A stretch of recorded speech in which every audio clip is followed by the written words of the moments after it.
Hey there, welcome back to my channel. My name is Brittany Bundles, and today we're going to talk about living paycheck to paycheck. We're also going to touch on fear as well, because a lot of people say that they're scared to start their business. They're scared to become an entrepreneur.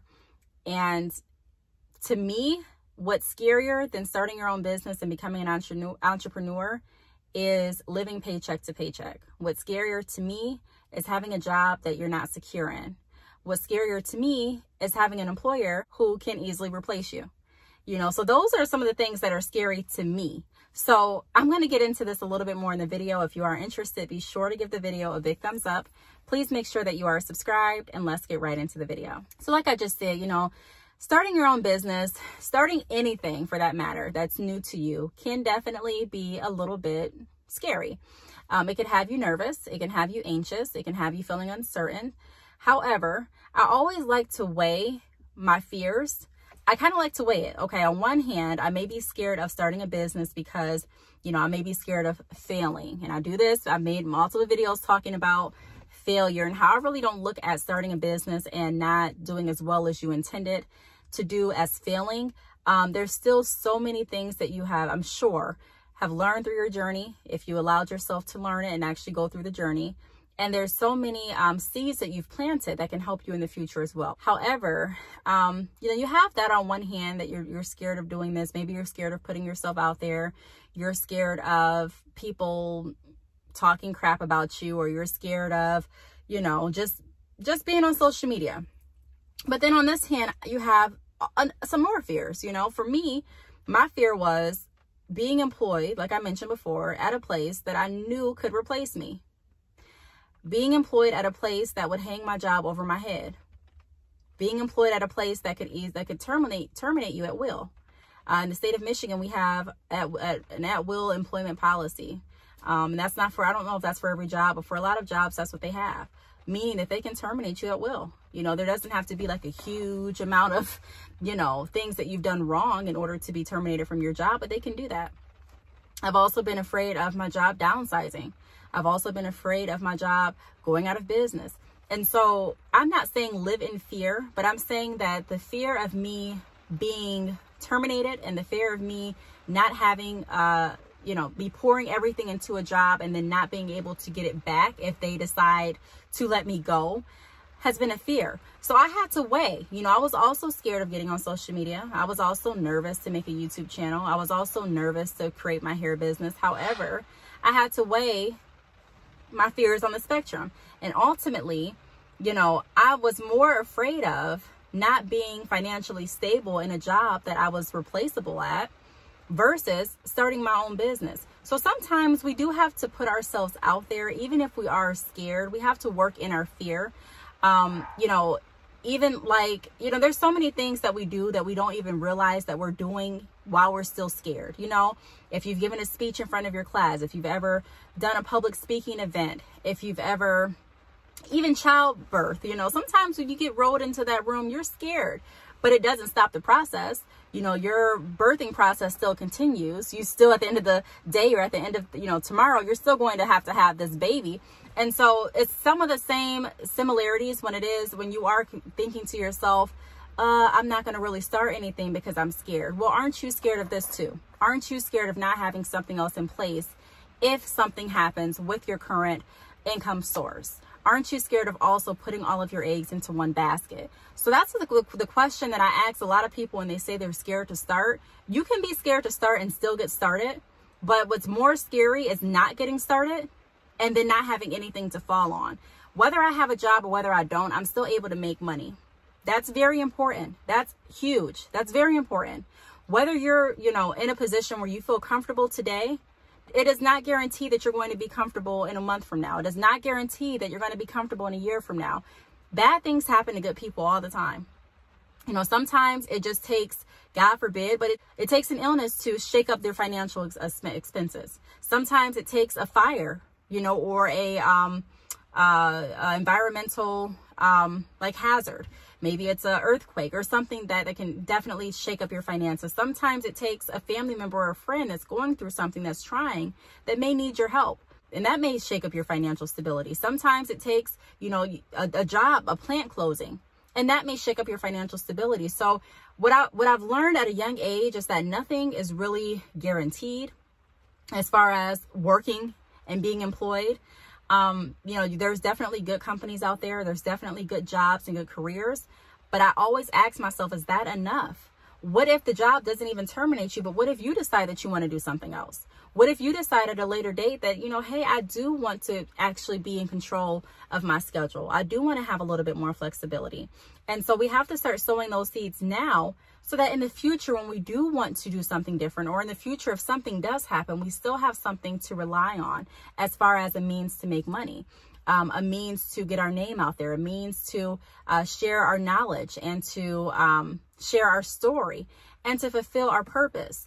And so, like I said before, a lot of people are scared of starting their entrepreneurial journey, but I'm scared of you not starting it. I'm really scared of that. I was reading a quote, I think it was Monday, so a few days ago, and the quote said, entrepreneurship is no longer a luxury, it's a necessity. And that's so true. It's, when I talk about becoming an entrepreneur, I consider myself an entrepreneurial motivator. So whether I'm doing a speaking event, whether I'm speaking to you on YouTube, email, I always want to push towards you starting a business for yourself. Now, that doesn't mean that you can't do anything else. It doesn't mean that you have to give up your 9-to-5. It doesn't mean that you can't do any of your hobbies, but it does mean that you're planting a seed to grow into another stream of income for you. The more streams that we have, in my opinion, the more financially stable you have a chance of being.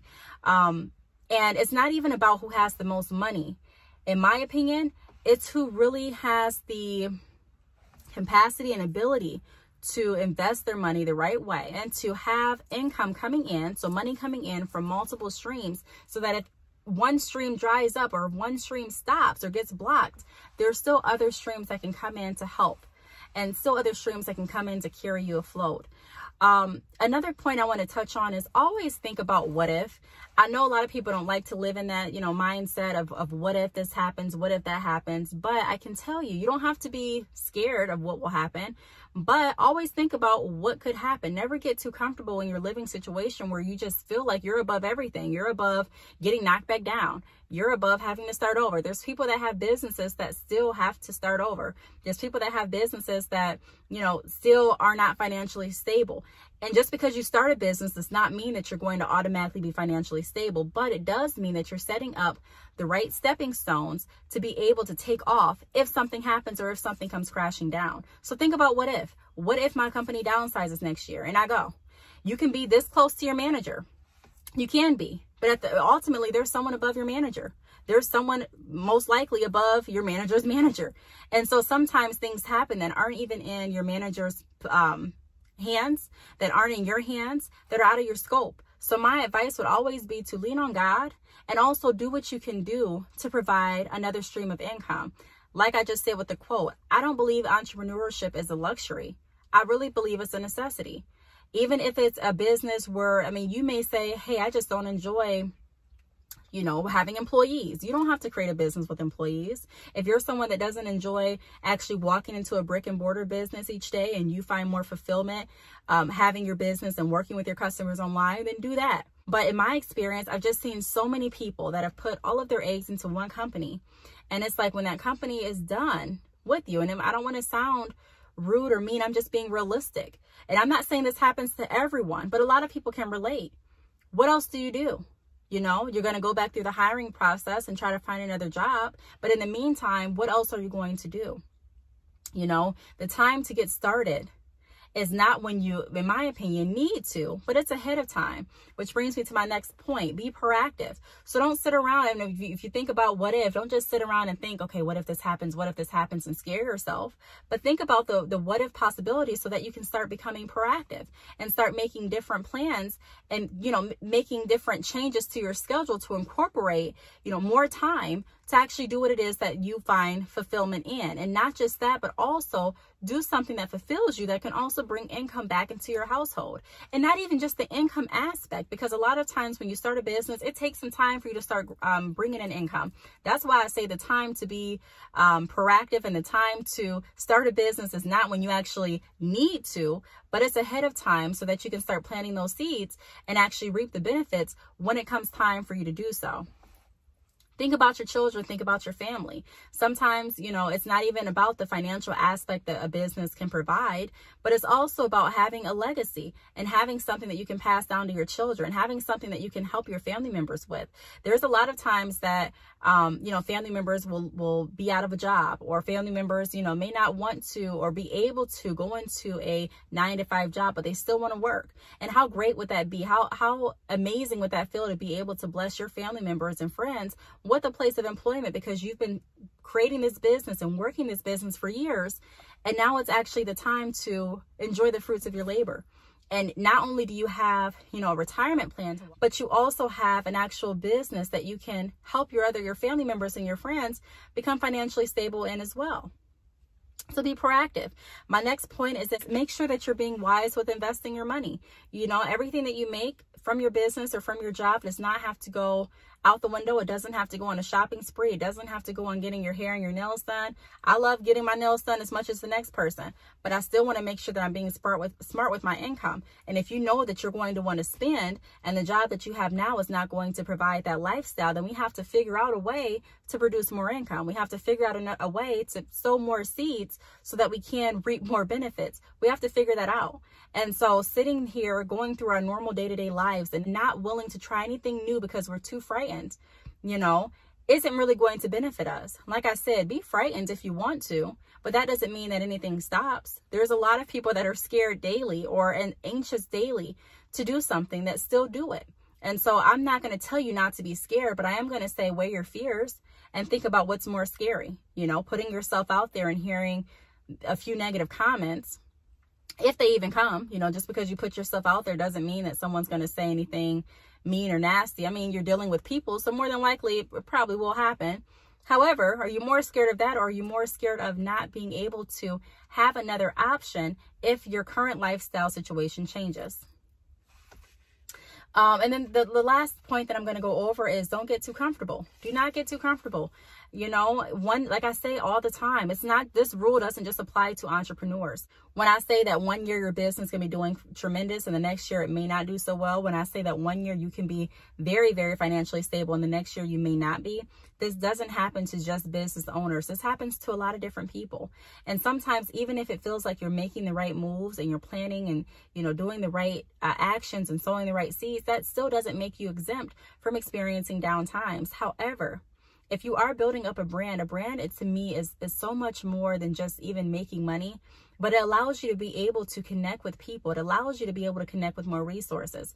A lot of times, the people that do stay afloat have resources, whether it be in the community, whether it be on social media, whether it be in their job, at church, you have resources, because a lot of people have realized that in order to become your best self, in order to actually go as far as you want, you know, a lot of times you go together, you go with people. That doesn't mean that you have to have a business partner. That doesn't mean that you have to have, you know, someone glued to your hip every step of the way. But it does mean that you want to make sure that you are sowing seeds, even with your brand, to build relationships and to connect with other people, to help people, to show people what you can do, what you've learned. And then I truly believe that that's going to come back to you. What you put out is what you get back.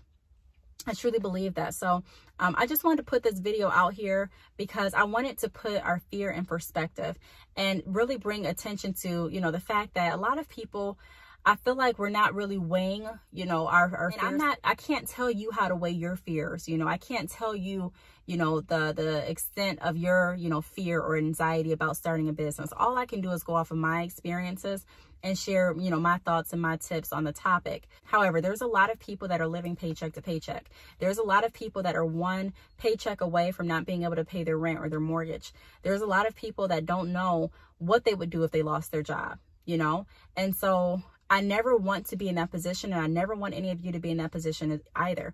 You know, I definitely don't recommend just being like, you know, forget this job, I'm gonna start a business, I don't need job, bye. I'm not saying you have to do anything like that, you know, or I'm disposable, so I ain't even finna sit up here and play with y'all. No, you know, definitely still work your job in good faith if that's what you want to do, but just don't put all of your eggs in one basket. Even if you have a job and a business, think outside of the box as to different ways that you can still bring in income, different streams that you can still open up for yourself and your family to become more financially stable. Look at more networks or social media platforms that you can get on to build your brand and to build more relationships. So I really hope this video helped. If you have any questions, feel free to leave them down below. Thank you so much for watching, and I will see you all in my next video. Bye.